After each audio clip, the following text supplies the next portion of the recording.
और हम सभी वहां रहा करते थे। वहां आपके आज भी ज्यों के तुम महल बरकरार हैं। आपका बहुत बड़ा स्थान है। हरे भरे वहां पर फलदार वृक्ष हैं, सदाबहार वृक्ष हैं, और वहां किसी चीज का अभाव नहीं। वहां जन्म मृत्यु नहीं होता। वहां पर वृद्धावस्था नहीं है, वहां मृत्यु नहीं है। आपके घर पर जितने भी आपके बच्चे जन्म लेंगे वो आपकी पुण्य आत्मा होंगी और आप पहले वहां चले जाओगे। इसी प्रकार से वो इसी साधना से वो भी आपके पास वहां पहुंचेंगे और आपका फिर ज्यों का त्यों एक परिवार जुड़ेगा। अपने आत्माओं जिस लोक में आप रह रहे हो ये लोक रहने का है। हमारी इस काल में गहनी भांग पै रखी है और हम इसी में मस्त, हमने ज्यादा दिखाई नहीं देता। अब आपका परिवार है, आपके बच्चे हैं, रिश्तेदार हैं, भाई बहन, पति पत्नी, आपको कितने प्यारे लगते हैं। और जो मकान बनाकर आप आराम से रह रहे हो कितना अच्छा लगता है। और एक सेकंड में मृत्यु हो जाए तो खा कहिए ये क्या है, आपका है, काया तेरी है नहीं, ये माया कहां से हो।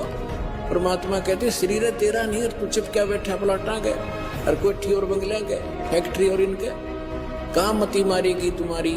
क्योंकि ये ज्ञान की कमी के कारण हम यही चिपक गए। और वहां जाएंगे हम, कभी मृत्यु नहीं, वृद्धावस्था नहीं, कोई वृद्ध होना नहीं चाहता और कोई मरना नहीं चाहता। अंतिम सांस तक भी नहीं सोचा एक सांस हो राजा भगवान 10 दिन और मिल जाए और फिर भी मृत्यु होगी।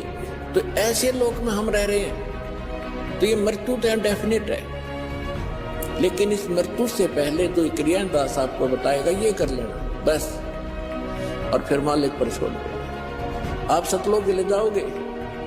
वहां जाने के बाद फिर पुनर्जन्म आपका नहीं होगा। कहते हैं भक्ति बीज होए जो हंसा और तारों ताश के 71 वंशा। 101 पीढ़ी पार होगी आपकी जो सच्चे दिल से लगे रहे आप, क्योंकि आप दृढ़ होगे तो आपके बच्चे दृढ़ होंगे।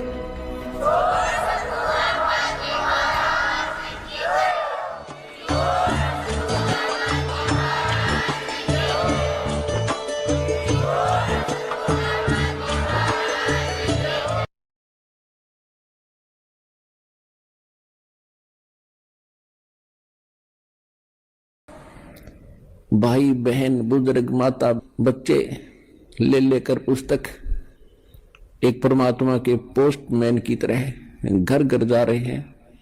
उनके बच्चों तक संदेश पहुंचा रहे हैं। उनकी गालियां खा रहे हैं। कोई जेल में डाल देता है, कोई पत्थर मारता है, कोई धमकाता है, कोई खुरकाता है, लेकिन ये परवाह नहीं करते, क्योंकि इनको मालूम हो गया कि इन्होंने भांग पी रखी है और यह भांग उतरेगी इस पुस्तक के ज्ञान से, भगवान के ज्ञान से। और जिनकी भांग उतर जाएगी हमारे साथ हो लेंगे। फिर ये आपकी उतर गई, आप आगे। अब जैसे इस दास की ड्यूटी परमात्मा ने जहां से शुरू किया, मेरे स्वयं घर वाले भी नहीं मानने को तैयार थे, लेकिन मुझे विश्वास दृढ़ हो लिया था। और फिर ये ऐसे समाज के अंदर प्रवेश करना। अब मुझे फिर एक सीन याद आया करता रह के। एक बार ये दास मेडिकल में गया था किसी रिश्तेदार को मिलने के लिए, इस ज्ञान प्राप्ति से पहले। तो वहां मेडिकल रोहतक के अंदर एक 13 नंबर वार्ड है, उसमें मेंटल वार्ड है। वो डॉक्टर उन मेंटल व्यक्तियों का इलाज कर रहे थे और वो उनको गाली दे रहा था, मैं तेरा जमाई हूं। और डॉक्टर कह रहा था हाँ जी ठीक है, हाँ जी ठीक है। उसका गिरबान पकड़ लिया डॉक्टर का, 2-3 ने छुड़वाया, बैठ जा। और फिर भी उनका ट्रीटमेंट कर रहे थे। और जब वो उन ट्रीटमेंट ठीक हो गया, वो स्वस्थ माइंड हो गया, फिर वही यूं कह रहे थे, डॉक्टर साहब नमस्ते। तो दास की ड्यूटी पागल वार्ड में ला रखी है अब जिस भी गांव नगर में गया, दास ने यो ज्ञान सुनाया, नु का मारो डले, यो कहां से आ गया है, देवता नहीं पूजन देता, हमारे श्राद्धों को भी मना करता है, पत्थर मारो, ये करो। और अब जब उनको ज्ञान हुआ, जब तो मुझे गाली दे रहे थे और अब कहते हैं सत्साहिब गुरु जी, सत्साहिब गुरु जी, निहाल कर दिए, जीवन नाश हो गया था।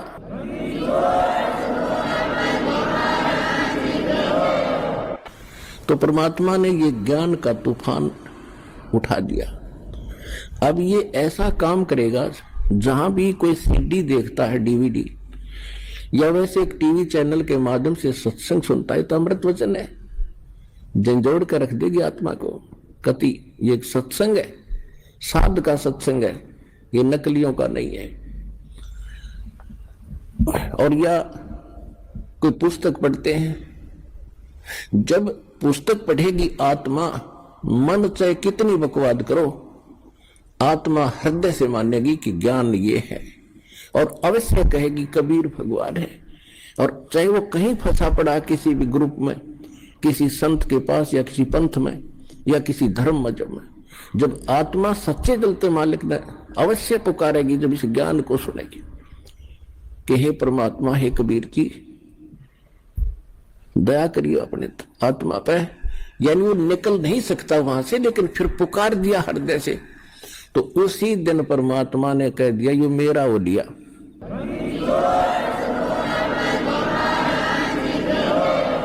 फिर काल को पकड़कर बाजू से दूर कर देता, दूर हो जाएगा, ये मेरा हो गया, अब मेरे ज्ञान को स्वीकार कर लिया। बेशक वो कितने दिन फिर वहां रहे, आएगा एक दिन, मालिक लाओगा, कुछ भी कारण बनावे।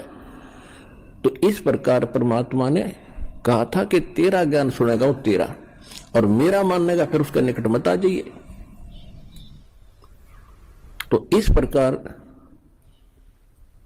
ये परमात्मा का ज्ञान पूरे विश्व में फैलेगा।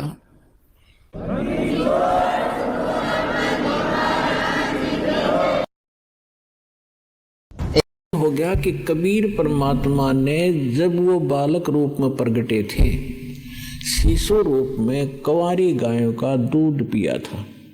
अब हमारे पवित्र वेद क्या बताते हैं? वेद क्या है? वेद कोई किसी जंतर मंत्र जंत्री की किताब नहीं है, ये कोई तिथिवार बताने वाली नहीं है। इसमें परमात्मा के गुण, परमात्मा कैसी लीला करता है, वो कहाँ रहता है, और उसके पूरी जानकारी है। और जिस महापुरुष की लीला हमारी वेदों से मेल खाती है, तो ही इज गॉड, वही परमात्मा है। अब आपको दिखाते हैं, ये देखिएगा ऋग्वेद 9 और 10 मंडल हैं। ये महर्षि दयानंद सरस्वती लिखा है इसमें। ये कहाँ से छपा है ये देखिएगा, सार्वदेशिक आर्य प्रतिनिधि सभा, महर्षि दयानंद भवन, रामलीला मैदान, नई दिल्ली से। ये इनके फोन और फैक्स नंबर है, और ये यहाँ से छपा है। Parents offset printers, 1510 Pataudi house, त्रियागंज, नई दिल्ली से। अब इसके ऋग्वेद मंडल नंबर 9 का और सूक्त नंबर 1 का मंत्र नंबर 9 आपके रूबरू करते हैं। ऋग्वेद मंडल नंबर 9 और ये सूक्त नंबर 1 है, प्रथम से सूक्त से प्रथम सूक्त है। अब इसके हम 9 नंबर पे चलते हैं। ये 9वां श्लोक लेते, ये देखिए ऋग्वेद मंडल नंबर 9 सूक्त 1 और मंत्र नंबर 9, ये 9 है। अभी अधन्या उत्सृणति धेनव, धेनव है शिशु, ये शिशु शब्द लिखा है। सोम इंद्राय पातवे। अब एक कमाल की बात देखो, परमात्मा ने कैसी लीला की है। यदि ये दास अनुवाद करता इन वेदों का, हमने तो करे रखा था तुम्हारे भगवान की लीला, हमने पता कि कबीर इज गॉड, परमात्मा की महिमा में लिखी, आंखों देखा, संतों ने बता दिया, लेकिन आप जी का विश्वास नहीं होता जब तक वेदों में ना मिलता। अब वेद क्या बता रहे हैं, और ये अनुवाद करता भी वो महर्षि दयानंद के चेले हैं, और महर्षि दयानंद है इनका, और ये खुद भगवान को निराकार मानते हैं।